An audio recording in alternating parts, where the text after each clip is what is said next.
15ই August স্বাধীনতা দিবসের প্রারম্ভে ভারত মা এবং তার মেয়েদের স্বাধীনতা নিয়ে আমার একটি স্বরচিত কবিতা আজকে আপনাদের সামনে পাঠ করতে চলেছি। ভুল ত্রুটি হলে মার্জনা করবে। কবিতার নাম মায়ের মেয়েরা মুক্ত আকাশে।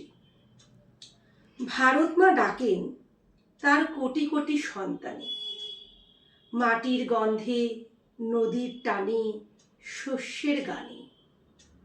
সেই মায়ের বুকেই বড় হয় তার মেয়েরা, যাদের পায়ে ছিল শেকল, চোখে ছিল ঘেরা।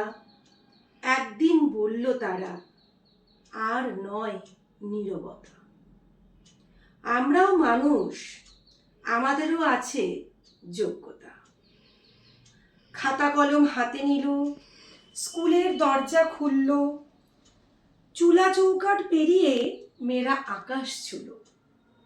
আজ সেমে পাইলট, সেমে সৈনিক, সেমে ডাক্তার, শিক্ষিকা, বিজ্ঞানী। ভোটের লাইনে দাঁড়ায় মাথা উঁচু করে, নিজের সিদ্ধান্ত নেয় নিজের তালে।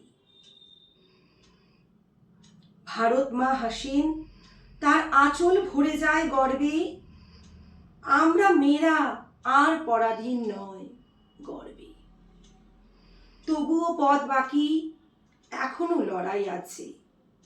যৌতুক, হিংসা, ভয়ের দেওয়াল ভাঙার কাজে। তাই এসো শপথ করি, স্বাধীনতার দিনে প্রতি মেয়ে পাবে সম্মান সমান অধিকারে। মা যদি মুক্ত হয়, দেশও মুক্ত হবে।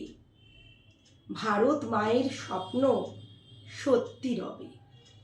বন্দে মাতরম। জয় ভারত। নমস্কার।